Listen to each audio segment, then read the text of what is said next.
quite a few questions in the chat. That's lovely, isn't it?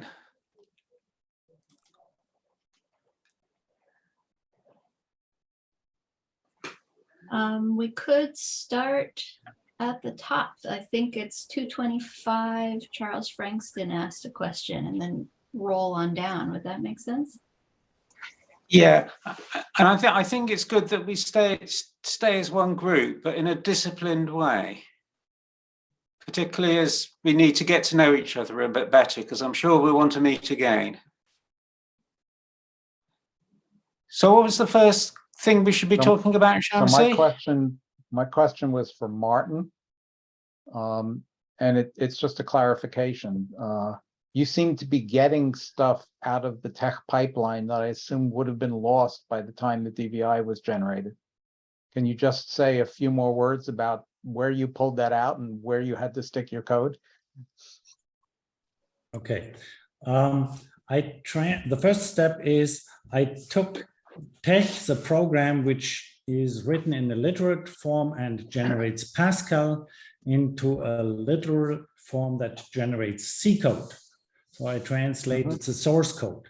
So using this new source code, I can just use the C web system to generate C code, and C code can be easily incorporated into bigger projects. So it eliminates a lot of overhead of the web to C system. So you basically cut up tech and used it as a library. Yeah, that's the next step. I extract a lot of code from tech directly from the sources, and then I use just the backend. Basically, the point where I collect the information that I need is when the tech nodes enter the page builder. Basically, there is a contribution list where all the nodes go on a contribution list, and from this contribution list, tech builds pages. So I replace the page builder, and basically whatever runs into the page builder runs into the hint file. So all the things that the page builder does are done in the viewer. And then I needed some points, like for instance, the breaking of paragraphs into lines, where also tech does some stuff that is necessarily done in the viewer. And I just package the paragraph, and I do the hyphenation in the line breaking routine, but I don't break the lines. I keep the whole paragraph, which is a horizontal list, and package it in, insert all the hyphenation points that tech would use, and then package that long list into a paragraph node and ship it out. The third thing is that tech does a lot of computation with sizes. You make a box and you determine how big it is, and then you insert lines for the tables and on that. And I replaced all these computation by linear functions of horizontal and vertical size. So the size of a box is something like 0.5 horizontal size plus 0.3 vertical size plus 10 point. You could convert that straight to HTML. Yeah, and then that goes into the output. In the output file, I have these sizes that are all these linear functions, but I know the page size. So when I read the file, I can immediately convert these strange linear functions into regular sizes, and then use text paragraph builder and text page builder. Okay, but when you say all linear, that generating of macros and expanding and that is gone in the back end. It's gone in the sense that macros don't work, or no, there are no macros anymore. So what about when the stuff arrives at the page builder, all the macros are expanded. because tech has already processed the macros. Everything is processed. So by the time you got them, there are no macros anymore. For instance, a math list, a math formula in text mode is just a list of boxes, but the penalties that tell you where there is a good break point for the line inside the formula, they are all still inside these math formulas. So the viewer Sure, can sure. decide where to break a formula across lines in a good So- point. So when you said linear formulas in terms of the box sizes and stuff, would a div where it's a percent of the size, where the div size is a percent, would that be a proper, a comparable expression of what you're saying? There are limitations. You cannot divide a linear function by a linear function and get a linear function. The only thing that you can do is, if you have a linear function, then you can divide it by a number. And it's still linear. But so Yeah, the okay. computations are limited, some don't work. Got But normally you don't do that. Divide a length by a length. So your hint program you were showing us, your hint Yeah. viewer, you just implemented a complete viewer from scratch. Yeah, the viewer is basically the viewer has three parts. The back end is basically code extracted from TeX, like the line breaking. Mhm. And the front end is OpenGL for rendering stuff. And only the middle part, that is dependent whether you have a viewer for Windows or for Mac OS. It's just that middle layer for the user interface. So you wrote a little code. Is it a C program or something? It's all C. all C. OpenGL, and the backend is in C, and the middle part is usually in C, but user And it's interfaces cross-platform. in Mac OS are different from user interfaces in Windows. Okay, so if we wanted Or to Android. do HTML layout from what you did, we should just re-implement your viewer as a JavaScript library. Yeah, you can either re-implement the viewer in JavaScript. You would still need the backend, the text stuff, Well, of like course, the of line course. breaking, but But we could pick up someone, Yeah. I could give some students your hint files yeah, and say, go use JavaScript to render Yeah. these files. yeah. You could Basically, maybe even use WebAssembly and Emscripten to just compile it Oh, straight God. without having to. No, Actually, because it would be at the wrong semantic level. Peter, you've had your hand raised, and then Yeah. Jonathan, and then Yeah, maybe we go get ahead. back to the chat. Sure, yeah. So this is kind of building on this, but a little bit of heading in a new direction. So I think this points out that we've all basically given up on the classic web implementation of tech and taken slightly different approaches in our different projects. And I do want to say that so my initial efforts at this were closer to like re-implementing from scratch. And what I ended up deciding for myself was that I felt like that was just too hard, because I really think it's important that the engine be able to handle open type fonts and Unicode layout and all that stuff. And that is a whole layer of stuff that the classic web implementation doesn't have, that ZTech and LuaTech add. And so I felt like, well, yeah, so that sort of motivated what I did. And I do want to say that I do believe that that is pretty important, is being able to handle those fonts for things like being able to Asian languages and also working web browsers. Like I believe that if you're trying to render some of the classic tech fonts in the web browser, you literally have to I think PDF.js made little SVGs because you can't, the browser just doesn't support the classic font. I thought someone did a meta font to OpenType converter. That I don't know. That Yeah. seems plausible. That'd be a way to do it. But I would just very simply say Knut's fonts still look like what we thought were fonts in 1979. Modern OpenType fonts are just far richer, nicer looking, huge libraries, et cetera, et cetera. Yeah. I think there's a lot of importance in being able to use modern fonts, and I think that if you need that, then the engine has to understand that, and I think that pushes you towards it being difficult to, if you want to build a classic engine, I think you have to kind of re-implement all that stuff. What did Dennis just use the Metafont fonts? Yeah, I'm pretty much mimicking exactly what TeX does, which means. But in the HTML, I basically for now just looked around at fonts that are usually supported by most browsers and look kind of sort of similar. But the font problem I haven't yet properly solved. but this is something, all the information's there. There's, you know, plenty of information in an open type font file format, even whether it's the true type legacy or PostScript legacy, to presumably provide your engine with all the font metrics it needs, right? Oh, can I jump in here? I'm wondering if we want to jot down certain topics. Feel free to override me and say no. We want Yeah, to sorry, talk about this. I'm quickly getting in the weeds, guys, but I'm getting in the So- weeds because I'm kind of excited about putting all of you together and coming up with a solution. So one thing we could do is when we realize we're getting in the weeds, we could jot down these topics for further discussions. And then that way we can keep calling on hands and keep making our way through the chat window. So I have that down, font rendering. And please shout out other topics that you think need more. Jonathan. Oh yeah,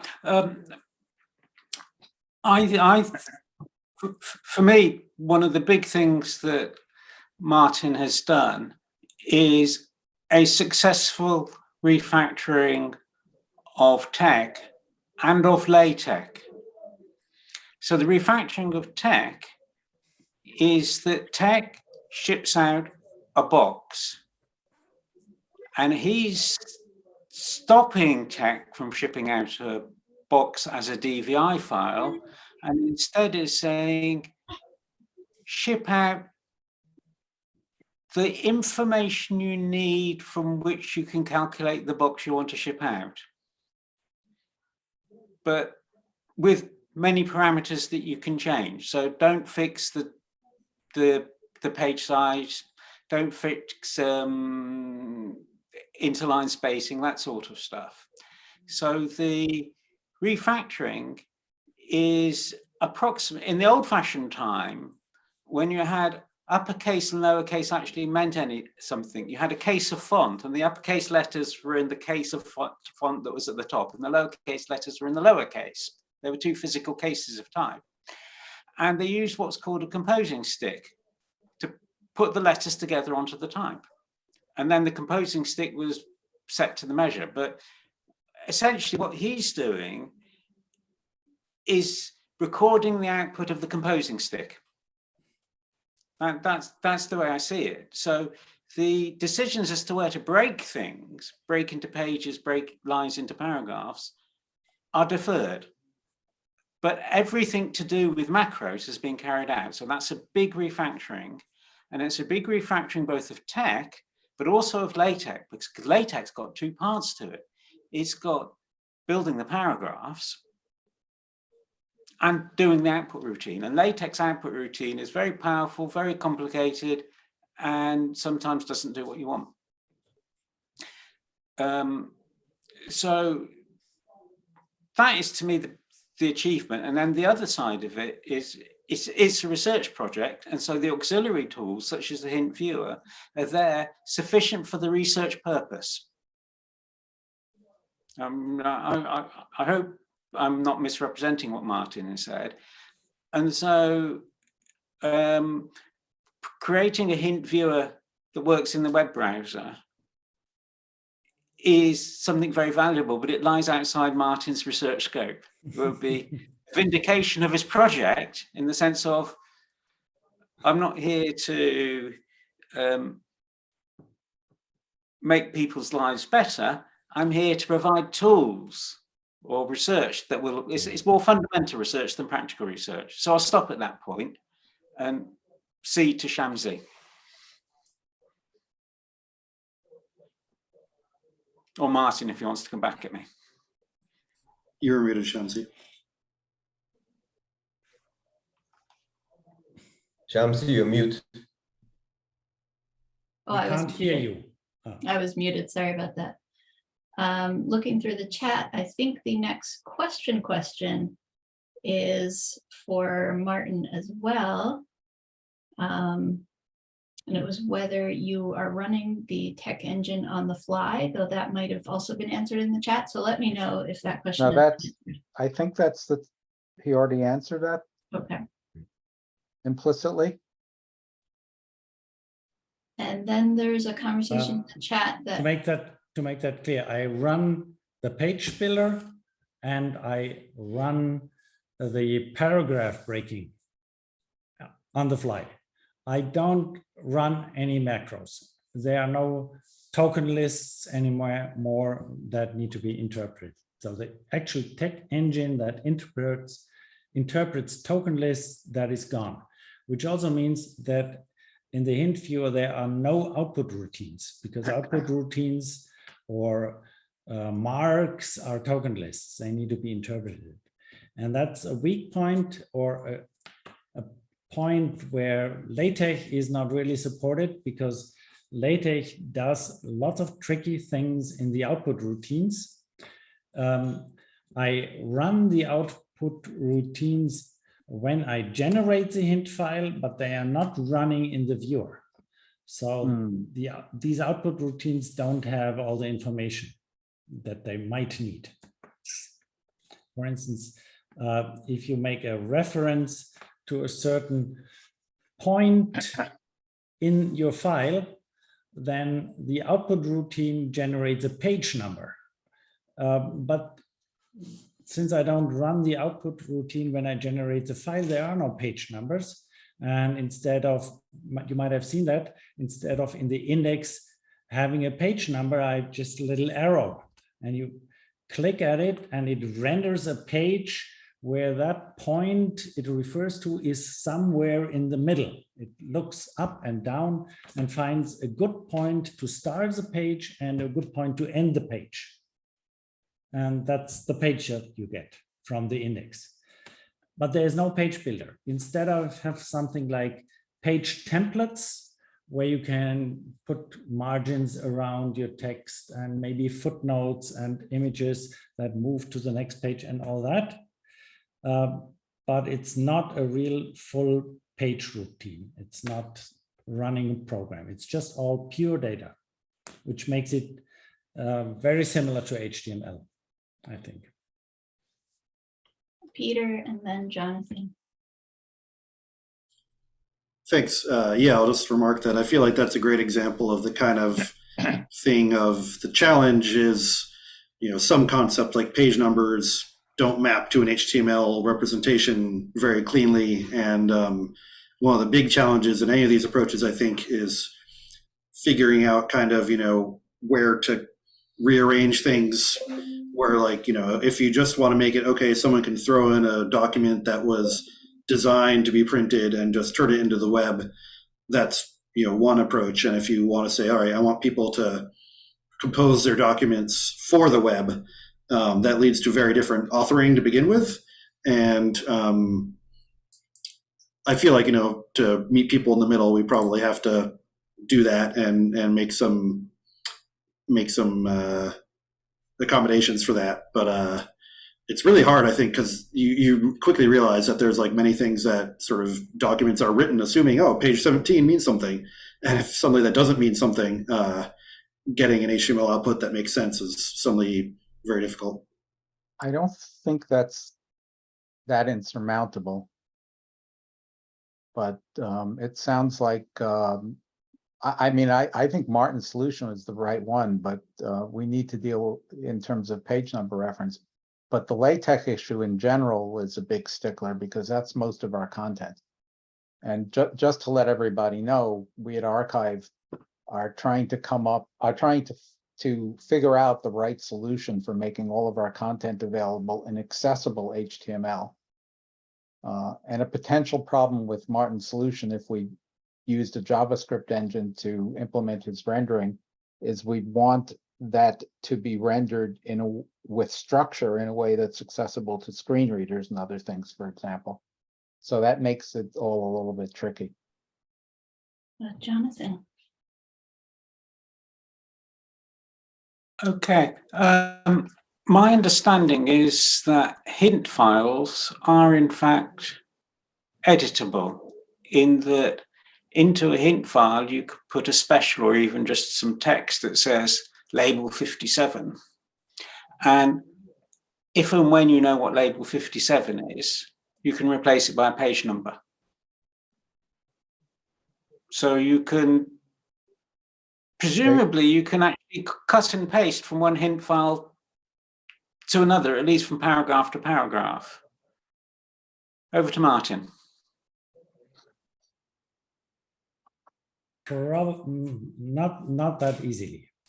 You have, of course, to be able to make references to other points in your hint file, and there are facilities for that. But the question is, do we have something like the semantics that was Dennis was speaking about?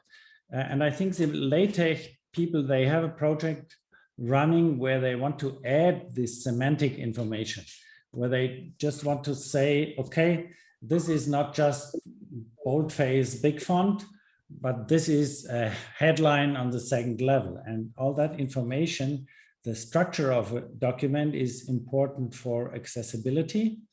And also the math information that Dennis puts into these files is important for accessibility of math formulas, of math content. And these accessibility stuff, that is just at the very beginning, I think.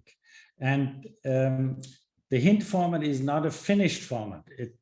I know that there should be all kinds of additional information still that should go into the file, but TeX does not produce it. So I don't know where I should get that information from. Once we get richer TeX files, we also get a richer HTML or whatever files. And this is an extension of the TeX language, something like PDF specials, but for accessibility. And we would need a standard for that. Kale, your hand is up. Yeah, just a very quick point about the, firstly, it's technically whether you can get the page numbers. Martin was saying it's not too easy.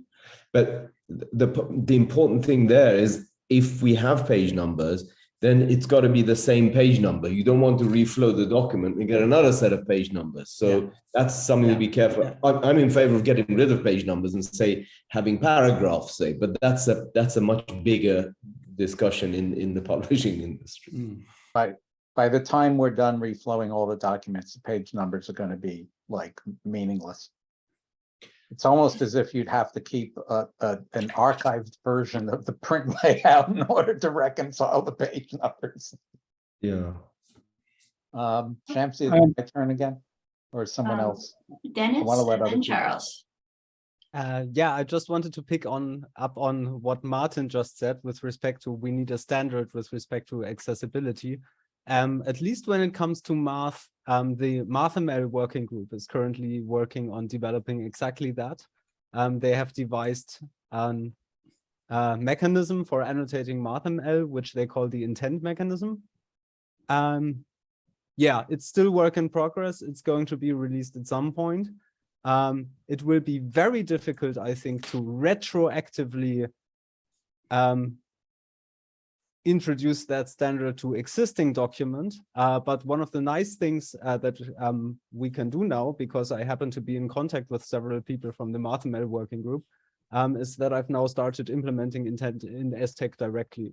So at least going forward, once the standard is established, we can produce it, but that doesn't solve the accessibility problem with the documents we already have. Charles. So mostly questions for Dennis. First of all, were you saying Mark ML or Math ML? MathML, math. The Math ML people. Yeah. You're saying, okay. That's interesting. In the next standard with MathML 4, they have long discussions on their GitHub with issues with respect to the precise nature of what this intent mechanism should look like. Right, because they want to fill in the content part as opposed to the rendering part of MathML. The intent mechanism is sort of in between. Like it will basically annotate the presentation MathML part with screen reader annotations. So it's less a precise content description, but more like read this like the following. The MathJax people, by the way, believe they've already solved this problem and don't know why the MathML people are trying to do it again. but we can get more into that. I have no idea what the MathJax people are doing. They have math which renders well in web browsers and is screen reader friendly. Yeah, with respect to render, with screen reader friendly. Screen Yeah, reader friendly. that I didn't know. I believe there's JavaScript assistance on the page to enable that, but they can demo it. So So I would be very interested in how that works. well, okay, the next question for all of you, but perhaps also you, Dennis. Frank Middlebeck's team. They're trying to make LaTeX, add stuff that's been thrown away, etc. How relevant is what they're... So it's kind of an awkward question I'm trying to ask here. Dennis, what did you write your new tech engine in? In Rust. Okay. Yeah. So if you have a brand new Rust engine that you can add features to, isn't that a candidate for basically replacing classic tech? One caveat would be I'm a bit slower than tech currently. In principle, yes, but there would be a lot of work that's involved. When you say a bit slower, how much slower? I would have to estimate by a factor of 2. Oh, factor of 2. Factor of 2 is not a big deal. But most of the work that's very crucial if you want to produce perfectly typeset, beautiful PDF is work that I could in good conscience skip because I only care about HTML. That are things like the ship out routines that are like the precise dimensions of various boxes, which I sort of roughly estimate because in HTML they're gonna look different anyway. There's this lack of fine-grained control over all of the different spacings and so on and so forth that the browser just largely does for you. Let me put it a different way, Dennis. If I handed you 3 smart Cornell CS undergraduates, could you spec out the tasks for them?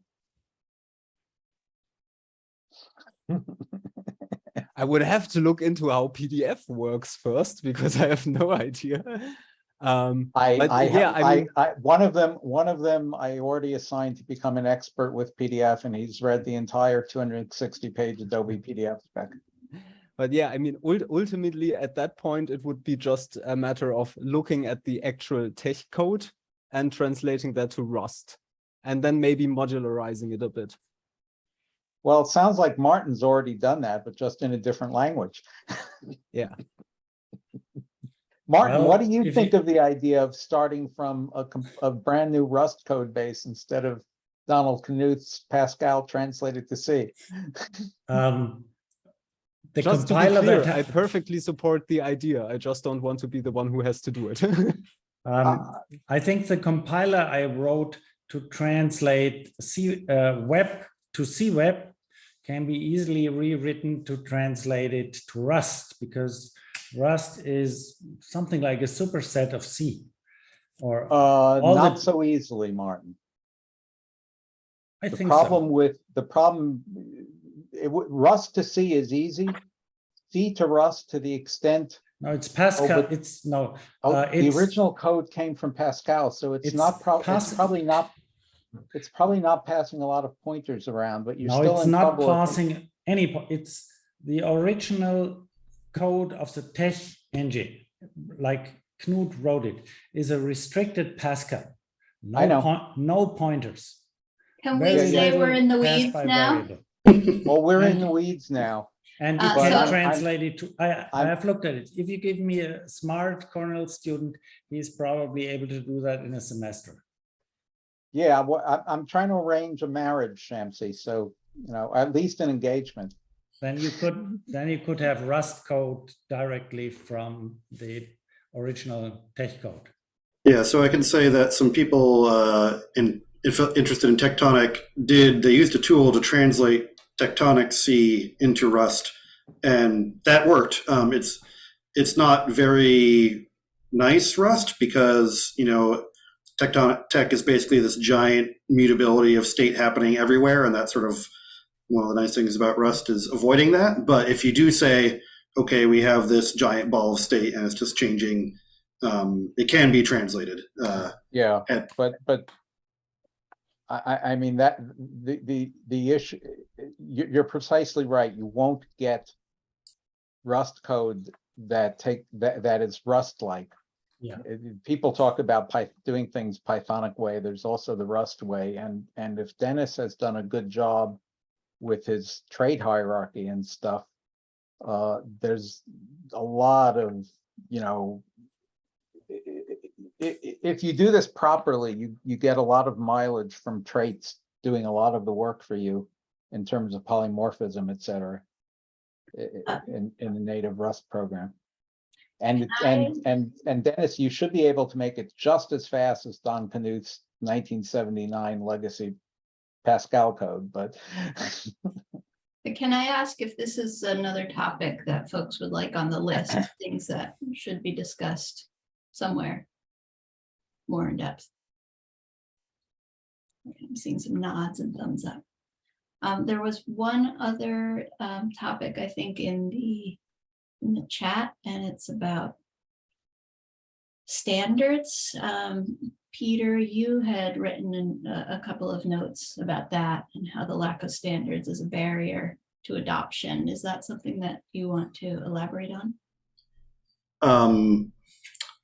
Honestly, like not really. I just the mention of ebooks is you know, it's, I think, thinking of a person who wants scientists to actually be using HTML documents in their workflow. This idea of having something that you can download and save and read later, you know, you would think sort of like a zip file of HTML or something would do that job, but it turns out not to. And actually, we're still like lacking a nice, especially a widely accepted way to do that. Which, as Charles pointed out, I mean, yeah, browsers kind of made up their own different ways of doing that. But I think it's one of those things where it turns out to be a subtler problem than you might initially hope. So that's a whole entirely different, you know, segment of effort, which I think is necessary to really get wide adoption of this vision.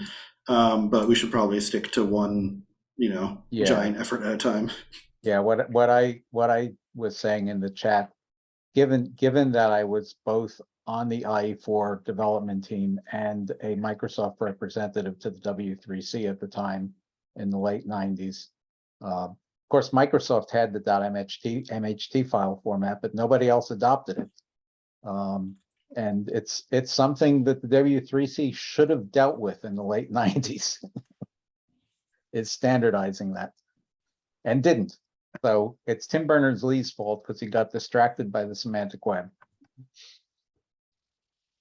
So we have a little bit of time left. I don't see any hands raised. I think the field is open. Are there new topics that want to be proposed or other questions for the three presenters? Jonathan.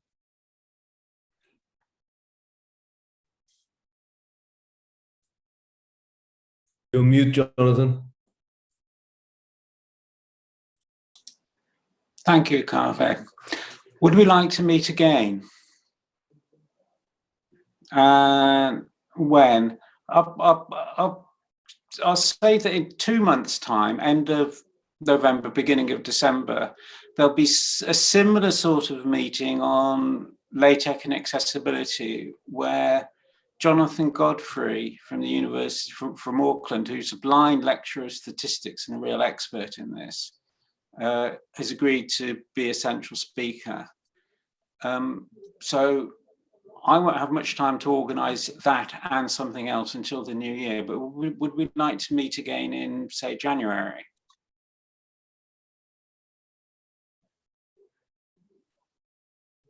And how do we take things forward as a more general thing? I think the question of how to take things forward requires 10 minutes, which is why I'm introducing it now.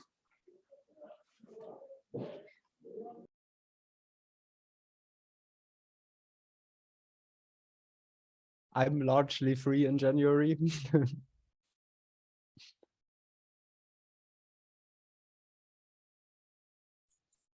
So when you say meet again, we're talking about this particular topic, right?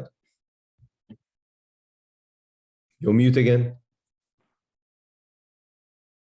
Yes, this particular topic broadly understood, and I guess the topic is something like 21st century digital typography, or rethinking tech in STEM, or HTML and PDF That's a partnership. that's a huge topic, Jonathan, the first one. Well, let's I think narrow it down for us, Charles. What would you like to see? to confess, I'm actually going to follow up with the people here because I have a project, which is to produce HTML from tech, and you happen to have put together some presenters who have nascent efforts that could help along those lines, but it's the kind of follow-up that's needed in detail, not necessarily in a group discussion. Right. I wonder if I mean, by January, if other questions will have emerged, or yeah, because more to talk about. I have 3 students evaluating the problem right now. I invited them here, but unfortunately with only 2 hours notice, so we'll probably have them watch the video. But yeah, I want to take one of these solutions and run with it. And what Martin and Dennis presented was really interesting, and I still want Peter to finish his presentation. Actually, do we have time for Peter to finish his presentation now? I think focusing on sort of the going forward is I can we've talked before. I can follow up with you and Let's show you where follow up. things are at.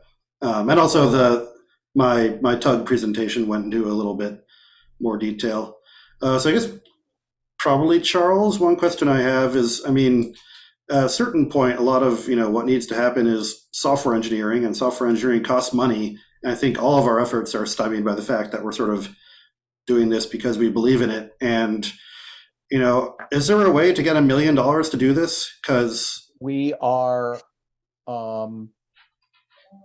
we have tasked the archive fundraising person with that, and we may be doing a grant proposal. We are also going to try to shame some of our private foundation donations into it, but at the moment it doesn't seem to be at the top of the list for the foundations, but perhaps portions of the US government, which is why, in order to make some progress on this, I'm using student labor, which is free to cheap to me. The students get academic credit and we get some code development, albeit it can be of varying quality. 2 of the students that I have are just getting started, but I have sources for more students. I can go around the Cornell campus with a big net, even though I'm pretty far away, and just grab developers. Yeah, I think to do this right, I think we're going to need a good chunk of change. And yeah, I certainly don't feel like I figured out the pitch that gets responses from the usual places that I know where to ask. So the reason Dennis's work in particular is exciting to me, and actually Martin's in a different way, because my observation to date is that most of the efforts have treated the core tech engine for the last 30 years as a black box that can't really be modified, and then tried to solve the problems around the edge of it when the engine has already lost a lot of the information you wanted. So Martin's refactoring is fascinating because he seems to have put in the effort to understand and break up the tech engine, making parts of it reusable and stuff, albeit if there's no path to a latex solution, that's a problem. And Dennis's effort is exciting because it's like, well, it's about time someone rewrote that old engine. But it sounds like, Dennis, would you say you're 80% complete if I were to define your task as having a perfect replica of the tech engine in the sense that it produces the same DVI or PDF for the documents as the classic tech engine? Since I don't really know how PDF works, that's difficult for me to answer, but I would say like 80% seems apt, given that the other 20% are the really nitty-gritty details that I didn't want to have to bother with. Okay. Maybe one remark to being able to replicate TeX without the PDF. What I do is I run TeX with output tracing, and then you get a complete description of the output page with all the boxes and glues and every position. And then I run hint, and I run a special hint viewer that just takes a hint format file and produces the same page tracing. And I compare the page tracings. Yeah, PDF isn't magical. Yeah. Regardless of the details, you know what it does. Yeah. It takes glyphs and puts them on a page. Yeah, it computes positions for glyphs. That's all. And you need to be able to compare that. And it can be done. I mean, there are details. There's more and less efficient PDF. You ideally let the PDF renderer, render the line without having to play with the measurements between every character, because that'll make your PDF bigger. But at worst, you put the measurements in. Nobody seems to care how big files are anymore nowadays. I see Jonathan's hand is raised. Okay, I'm still banging my drum for where do we go forward. One of my concerns is that the interaction that's taking place today doesn't take place as well as it could do in the online tech conferences organized by TUG. And so I'm quite keen to sort of get a continuity of meetings a bit like this one, and the accessibility and LaTeX is the next thing I have in line. I see two ways of taking things forward. The one is for Martin and Dennis and Peter and Charles to get together and involve me if they want to, but they don't have to, and suggest whatever they want to suggest. Then if they suggest that we have another video meeting next year, that will be great.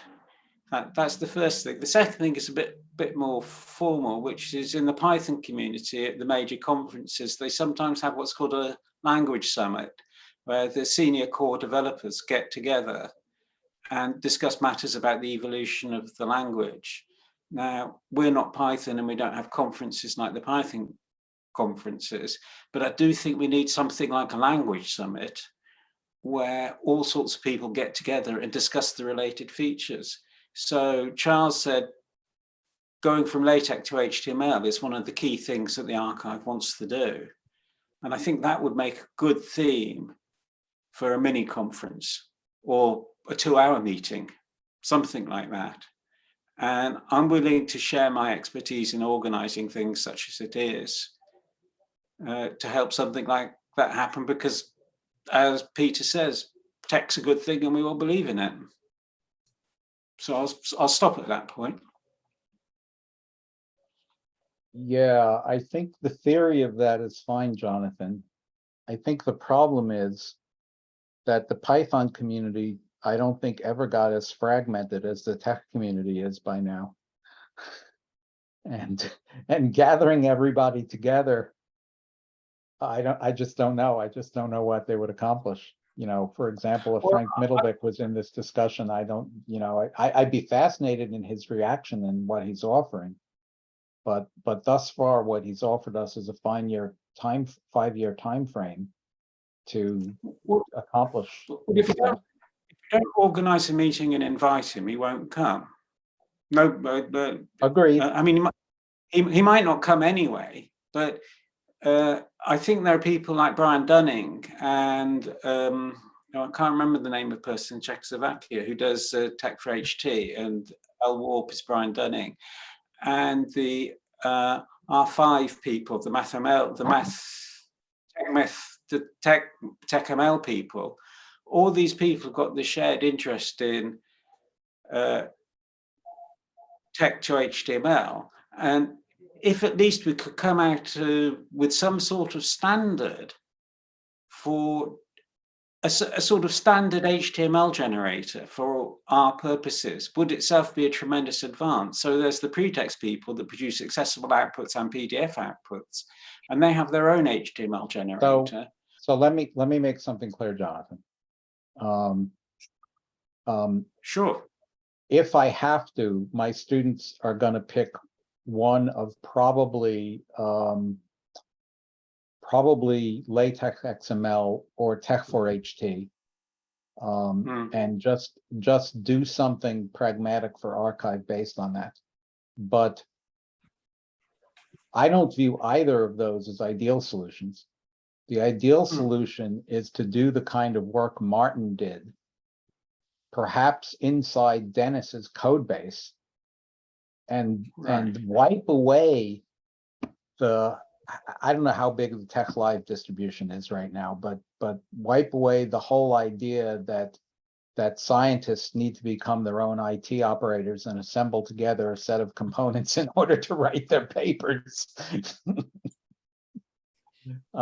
That's something, and I can use, if I had some funding, I could use Archive's position in the world to help make this happen.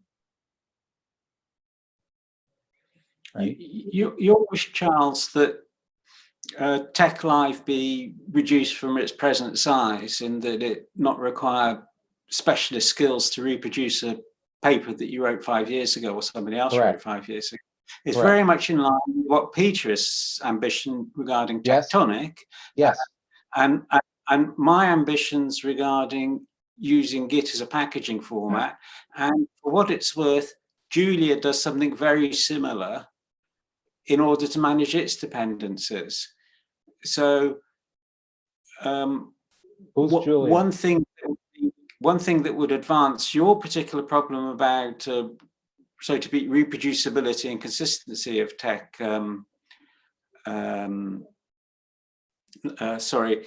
tech documents, would be a refactoring of TechLive.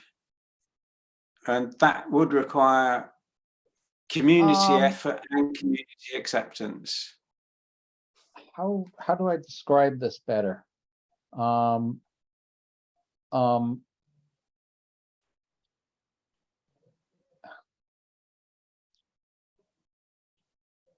know, TechLive isn't really that bad, because you can install it and it gives you some defaults and stuff.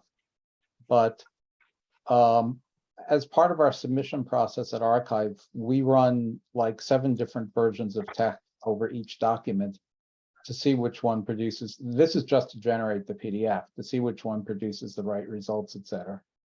That's madness to me. You know, you load a Microsoft Word document, you don't try 7 different versions of Word. There's one version of Word, and there's one version of, well, there are a couple of versions of the Word file format, but like 2 over the past 30 some years. and you use LibreOffice and it will load the Word document, and if it doesn't load the Word document and render it right, it's a bug in LibreOffice. Right? I want to get to the point where the tech world is more like that, and you know, we're not, like I said, you don't have to be, you know, an IT specialist just to author or render your document. One thing I didn't get a chance to mention was, the Tectonic has sort of the idea of the TOML, which is kind of like the equivalent of the cargo.toml file, which tries to address that by, you know, there should really be like lock files which write down your dependencies. And I've actually, I think there is a way to abuse the NPM packaging system to do that kind of versioning management. That's a little, You know, if you're Well- going to be building HTML, using something like Yarn or whatever to build your output is sensible, and then you might as well use a packaging system. With a clean room tech implementation and one based on Rust at that, we could introduce the concept of lock files and cargo. Yeah, that's something that I want to do. Yeah, Although sort I of, claim that's even going too far, because you know that's a developer level concept, right? That's developers use that to manage dependencies because our dependencies become so complex. yeah, but I mean, people who write their documents, they want to import their package to get like the little fancy table, and that's how you. I get it. I get Yeah. it, because Knuth made tech a programming language. Yep. I wonder if we want to take a couple minutes just to ask if others on the call have any thoughts they want to share on what we've been talking about, anything else, suggestions for the January meeting.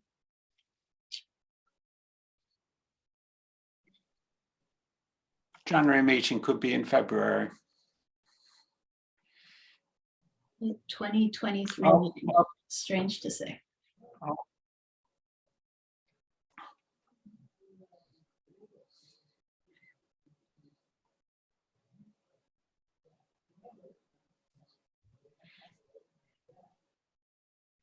I think choice of problem will be very important, and everybody's got different problems. And I think packaging and reproducibility is probably a problem that's high on everybody's list. So that makes it a good problem to. I think the big problem, as Charles said, is that the tech community is fragmented, and it wasn't when I joined it in the 1990s. It was not fragmented. But the tech community now is fragmented in a way that Python isn't. And a lot of our problems, I think, have a social aspect to them. And particularly anything that requires authors to change their practices is a social problem as much as a technical problem. It's beyond that. I think the fragmentation wasn't necessarily because the tribes were at war with each other. I think it's because many of the tribes didn't know the other tribes existed. And so a lot of people were doing their various pragmatic solutions. I gave my students, and actually Dayan Genev gave me the list, 10 different text HTML converters to evaluate, right? I have to believe that the bulk of them were started by people who didn't know the other 9 existed.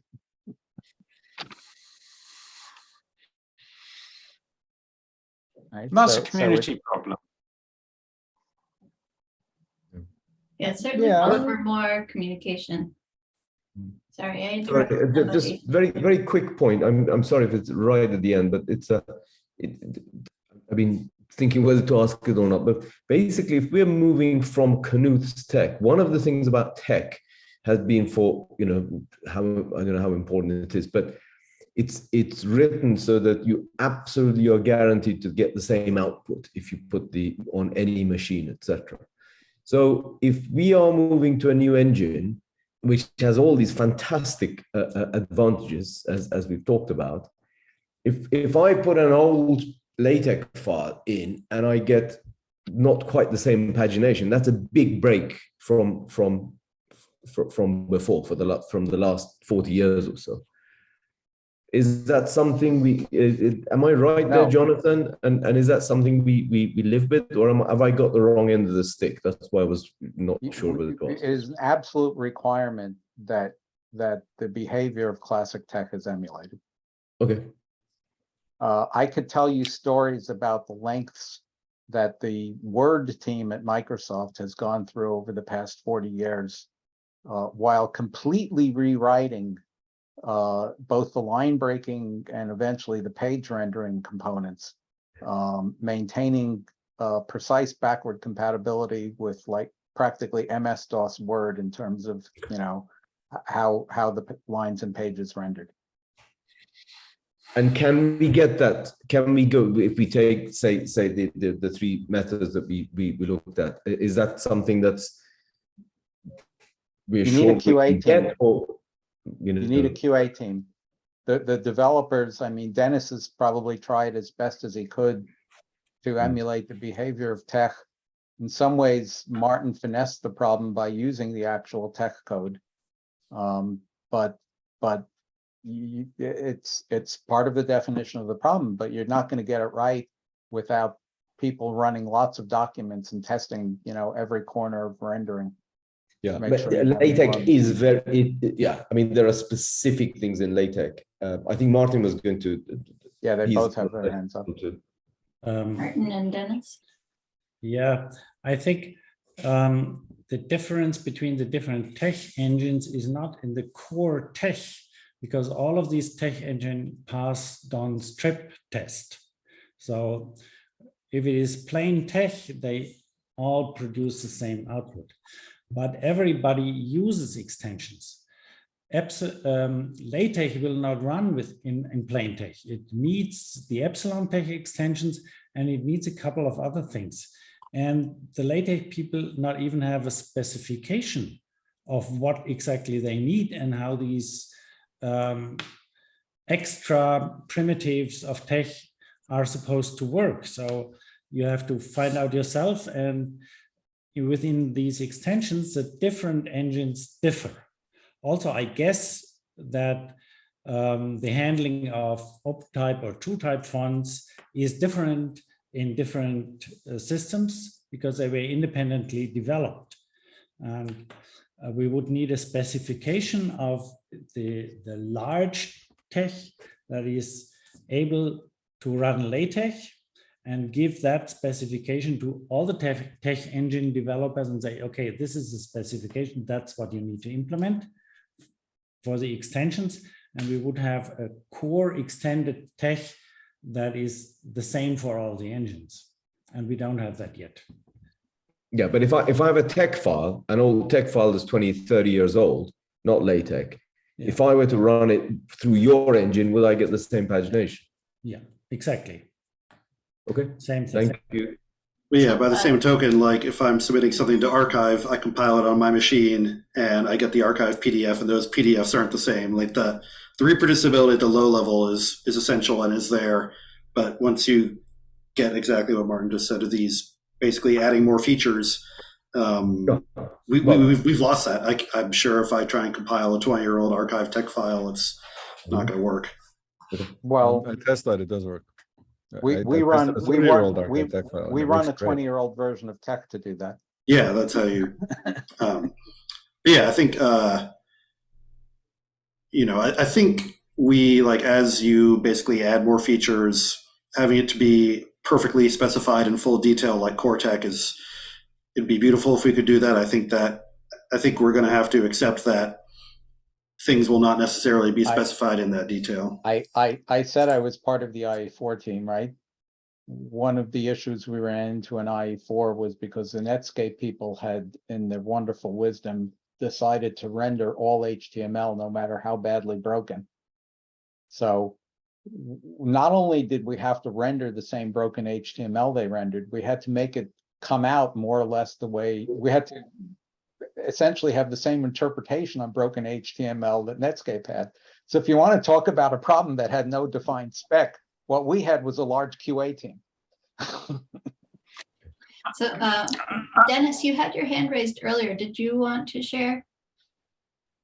Oh, Martin basically made my point for me already. Okay, great. Jonathan. Yeah, as I recall, I might be wrong, HTML5 was developed and part of the process was specifying removing all the inconsistencies that existed in HTML4 so that two HTML5 browsers give identical renderings of the same even malformed HTML. That's my recollection. More or less the correct HTML. The problem was you feed HTML with overlapping tags, which is not legal. So you start bold and then you start italic, and then you close the bold inside the italic, and then you close the italic. So Netscape rendered this as bold italic, and that as italic.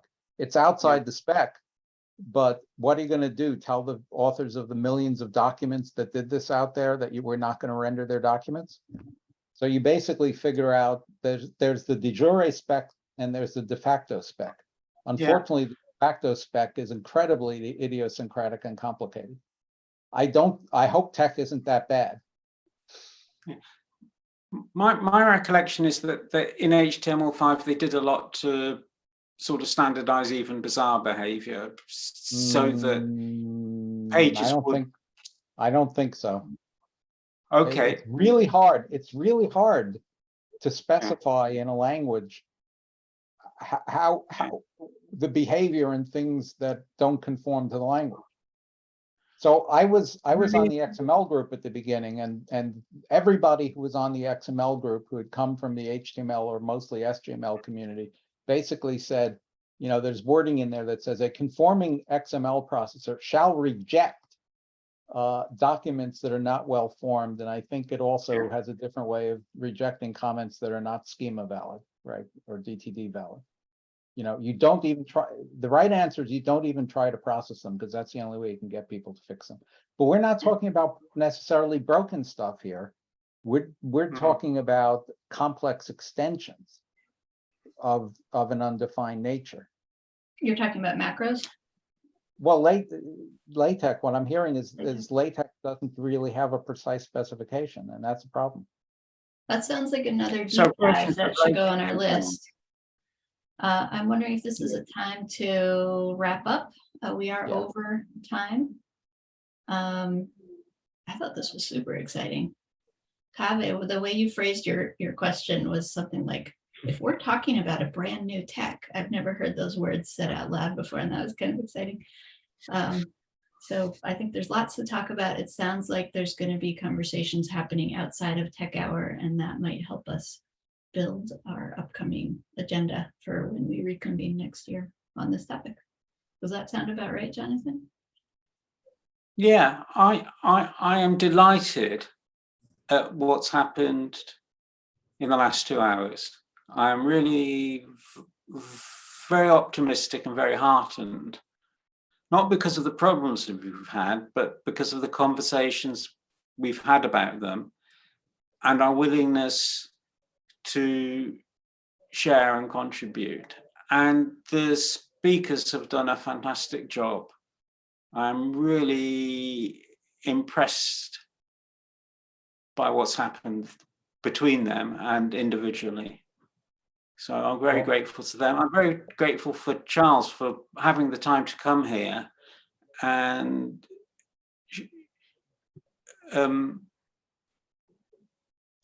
in some sense get help with his responsibility and share his responsibility, because the archive is, for most tech users, the first point at which they submit something. It certainly was for me. So I'm really pleased at what's happened, and somehow I want this to continue, whether it's a tech hour or otherwise. And people can contact me off list if they want to, or they can contact each other. You all know each other, I think. So that's my closing. Well, thank you, Jonathan, for bringing this group together. I was originally going to complain to you of bringing 3 interesting presentations with not enough time for them all to speak properly, but it turned out to have some interesting synergies. Yeah, thanks for organizing, Jonathan. Thank you. And Shamsi too, thank you. And everyone. Yes, and thank you very much for inviting me. Thanks from my side. Thank you very too. much. Thanks, Jonathan, talking. for bringing that together. Yeah, thank We'll you. talk.